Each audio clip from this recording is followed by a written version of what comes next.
Since you've been in education, right? I'm pretty sure you had some of the young brothers open up to you about experience of being molested. And also, I'm pretty sure you came to this understanding. When we hear about molestation, sexual abuse of children, we always default to girls. But it seems as if boys get molested as much as girls. What do you think about that? Right. Yeah, I personally think, and I'm going to say personally again, I personally think that boys get molested more often and at a worse rate than girls do. But the only reason we don't know about that is because boys don't talk about it. I know almost every man that I know has been molested, including myself, and whether that be from a woman or a man. I have yet to run into just a man who hadn't been touched or something, you know, like, and By an older person. by an older person, and it's sick. I don't understand it, but that's what happens. Especially like adolescent kids. I mean, I was 4, you know, and this woman was grown. But it happens often. Boys don't talk about it. They go through life, you know, never having said anything about it. Some of them go to the grave with it and never have said anything. And because it happened with family members, especially, and most often, it really don't say nothing about it because it's your favorite uncle and, you know, your favorite auntie or cousin. Like, you know, you think it's right. Or especially for boys who experienced it with a woman, most times they didn't say nothing because it felt good. You know, what is this? You know, they for one, they're confused. They don't know what's happening, but it feels great. You know, like, that's what happened with me. I didn't know it was wrong. I didn't know it was wrong. It felt great. You know, that's being honest. You know, it felt good, but I didn't know it was wrong. But we don't realize how that leads to a life of hypersexuality, etc. Because then you're a 4-year-old now, and you're looking for that feeling again. You're like, how do I get that again? Because as a man, that's the greatest feeling you could have ever, period. It's the greatest physical feeling. And there's no physical feeling greater than that. So you got to realize how a kid could be hypersexual growing up because he's trying to find that feeling early again. Like, so he just like, why do I keep feeling this way? And he porn addicted, etc., etc. I remember the first time I started watching porn, like I was like, I think I found porn, I was like 8 or 9, like the first time. I was like, porn? Like, man, and he was stuck. Like, you was stuck on it or whatever like that. I'm talking about you getting teddy bears or whatever. Going at it or whatever. I'd be being honest, man. Folks be trying to be sugarcoat. Nah, be straight up, you know. But that's real. But molestation happens often. I mean, the last time I found out about it with one of my students, man, it was terrible. But having to get him to break it down, it first started out from him coming back to school because we had a break. He had came back to school and his face was a little swole. And I asked him, just like, bro, why your face swole like that? And he was like, oh, my cousin hit me in my face like that. I'm like, for what? And he was just like, I got in trouble, you know, here. I'm just like, okay, but nothing you did here needed for you to get, you know, hit in the face, obviously, or whatever like that. And he was just like, well, my auntie let him, you know, discipline me, you know, like that. And I'm like, he's 13, 14. You're 11, 10. You know, I'm just like, what? That don't make no sense to me. He was like, well, every time I get in trouble, you know, he whoop me or he'll beat me up, you know, like that. I'm like, okay. Like, I'm like, so that was strike one for me. And then we get into it, and then he was just like, I said, well, how he whoop you and stuff? Like, how he whoop you? Like, he be punching you and stuff? He was like, yeah, he'll tell me to get down and he'll punch me in my head or kick me or whatever like that. Then he'll tell me to put my pants down. I'm like, pull your pants down for, like, I said, he finna whoop you. And I was like, how he tell you put your pants? Like, he tell you put your pants ain't underwear down? He was like, yeah, I pull everything down like that. And I was like, okay, so what's he doing? And then he was just like, he was just like looking away, like he just did not want to say nothing. But I'm like, what's happening? So I called one of my female staff in or whatever to, you know, help get it all the way there. And he was just like, he made me put his thing in my mouth and he put it in my butt or whatever like that every time like that. And that's how I found out about that. And then I told his mom be working, so she would send him to the auntie house, you know, while she was at work or whatever like that. And she was hysterical because she was just like, why he ain't say nothing? I did not know, but she thinks she's sending him somewhere safe. And because it's family members, you know, it's cousins, you know, let me tell you something.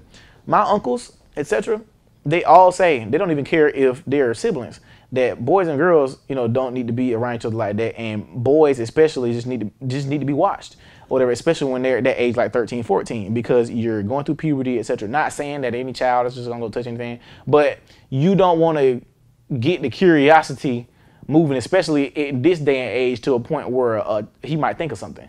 Like, because he didn't already caught porn. Let's be for real. They didn't already start watching porn and everything. You might be seeing something online, and now you found somebody that's vulnerable, or like that. On top of that, that might have happened to him too. You never know. So then now you found somebody that's vulnerable that you can control and you got power over, and now you're doing that to him. Or my uncle firmly believe that boys and girls do not need to be in the same room. They don't need to be taking baths together, etc., etc. All that little sweet, innocent sibling stuff. He's like, it just shouldn't be happening or whatever, because you don't know what's happening and where their minds are going, especially nowadays. So I firmly abide by that. You know, when my kids got old enough, okay, no more same tub.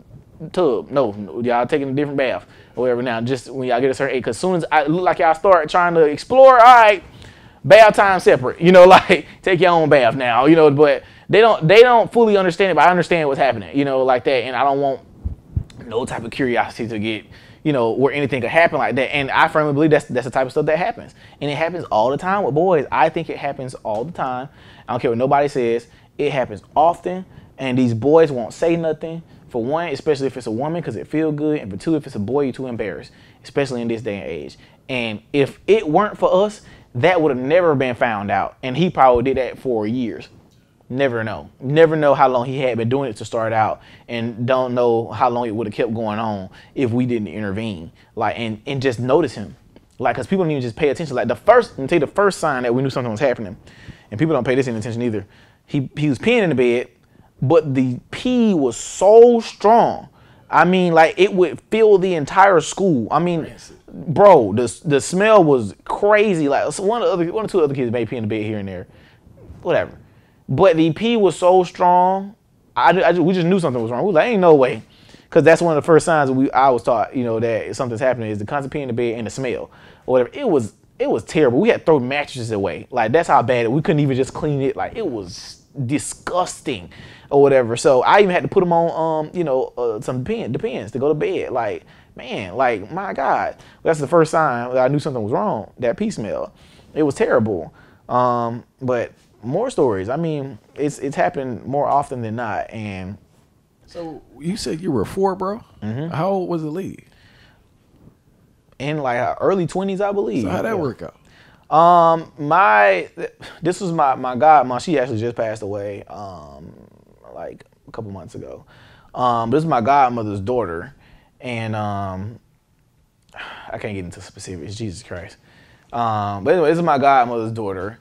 And yeah, I was like 3, 4. I had been going over her house often or whatever like that, and I used to love her daughter. Like, that was my hangout buddy or whatever like that. I used to love, you know, sleep with her.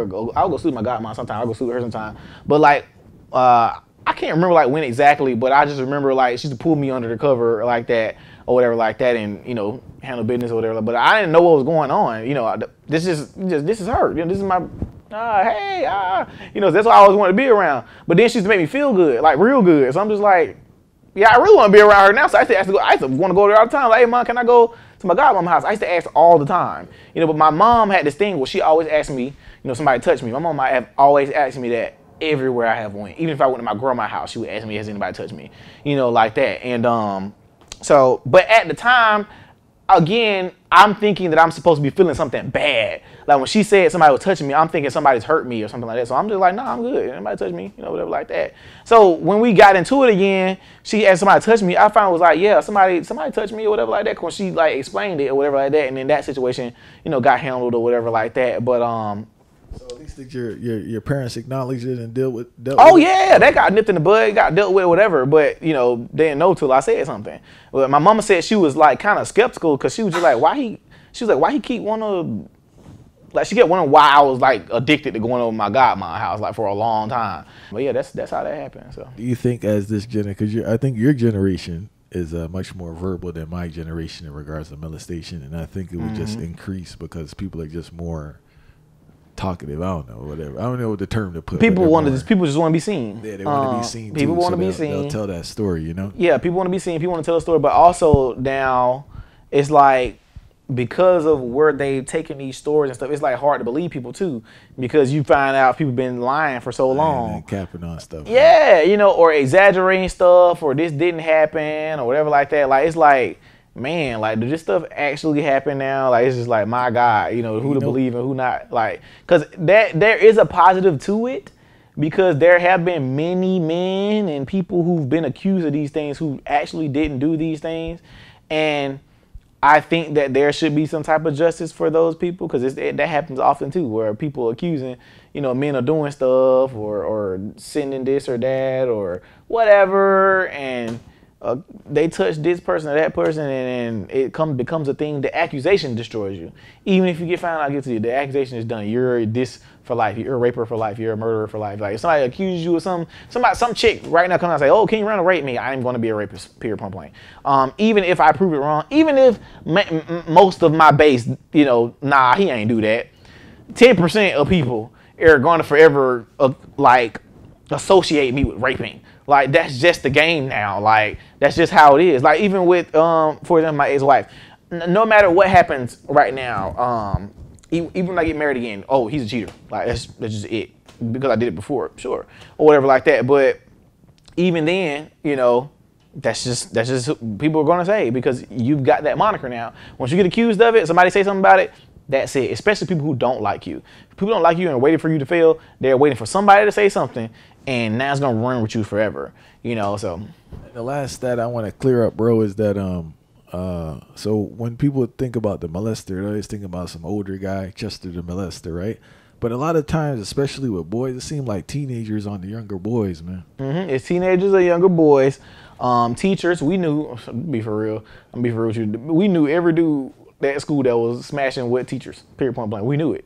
We knew who it was, what time they was doing it. Them kids was not being quiet. We knew, but just nobody. They just never told. Like, we ain't never just go tell no principal or nothing like that. We didn't care enough or whatever. We thought it was cool. Like, oh, man, you hit me, what you call it? Yeah, man. But mind you, he 14, 15, you know, whatever like that. And how you even develop a relationship with a student, you know, like that is just, I don't know, or whatever like that. I mean, you know, I think it's weird. But, you know, but I don't know, man. I don't. You know, and that's why I don't think younger teachers need to be in no high school. Let's be for real. No, I think that it's too close in age, because you got a 17-year-old student, he a senior or whatever like that. He turned 18 or whatever. You got his 22-year-old teacher at school.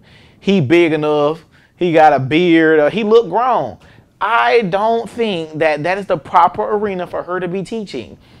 If he say the right thing one day when she ovulating, it's gonna be done. Period. Point blank. Don't care what you say. And on top of that, even the dudes who's with the girls or whatever at the school, whatever, these girls be purposely trying to throw themselves at the teachers or the male teachers or whatever. They know what they be doing. I've seen it or whatever like that. We knew what they was doing, even though the teachers got restraint or whatever like that. Some don't, cause they gonna find out. You know that 3 days out the month we be like this. Like we can do it anytime. But we know that a couple days out the month, we be like, boy, golly, I need some got to get it right now, or whatever like that. And you pick the wrong day and he get in trouble, you know, but that's how that works. And it's just being honest about the human biology. Like, we be trying to act like, oh, we don't get super horny sometime, or like, bro, this is human biology, bro. I got a couple days out of the month where I got to do something. I'm finna call somebody, and somebody finna get it. Like, this just is what it is, you know, because I'm not finna masturbate. It's not happening. No, like, that's just real life, bro. Like, I just hate when people come on these shows and stuff that don't want to be real, bro. Be real, bro. You a human too. You don't watch porn. You be watching the girls online, whatever. Stop the cap, bro. We all guys here, you know. And that's one thing a lot of, you know, people respect about when I talk to my boys. Like, we got Conflict Corner. If people ever watch my YouTube with Conflict Corner, I talk to the boys about everything, bro. Girls, whatever. I be real, and that's what they missing, because you go talk to these kids and don't be real with them, speak their language. They like, bro, this dude full of cap. If I be like, bro, I understand, bro. I would have hit old girl too. It is what it is. You know, I did this, I did that. I don't live this life. I done been here, I done been there. I done drove this and drove that. What's next? Like, just be for real with these kids, man. But molestation happening, you know, with younger people is super, probably the most often. It ain't Chester the molester. It ain't your old uncle who told you you're getting thick. It's your little cousin. It's the one who 21, It's the one who 19 and 13-year-old and 12-year-old. It be even other kids molesting other kids because what they getting at home. I don't even let Baby King just be around those other kids and I ain't watching, like, cause I don't know what's happening to them at home. Facts, bro. I don't play them games either, bro. No, bro, like you not, no, y'all come play at my house and I'm gonna watch y'all in the living room. Like, that's it. I'm gonna watch y'all on the baby monitor. Like, ain't gonna be none of that happening around here. Ain't nobody by themselves, none of that. Like, it's because I don't know what's happening to them at home. They could be getting molested or something at home and they don't think it's wrong right now. So they're like, oh, let me do this to you real quick. And they're like, oh man, what this is? Like, I remember that. Come on, bro. Like, no. All the confusion, bro. Yep, exactly. So we not even finna go down that route. They were like, oh, you're gonna, like, cause Baby King's technically homeschooled, but I'm gonna have him some classmates join him next year when he goes to kindergarten or whatever like that. But they like, oh, he's not gonna be socialized. No, he's gonna be very well socialized or whatever, not to be dealing with y'all idiots out there and your children who are doing whatever. I'm not gonna have my kid out there doing whatever. You crazy. He's gonna be a warrior and a dragon slayer, and he's not gonna be out here doing what everybody else is doing. So that's just it, and that's how I'm gonna raise my kid and respect it.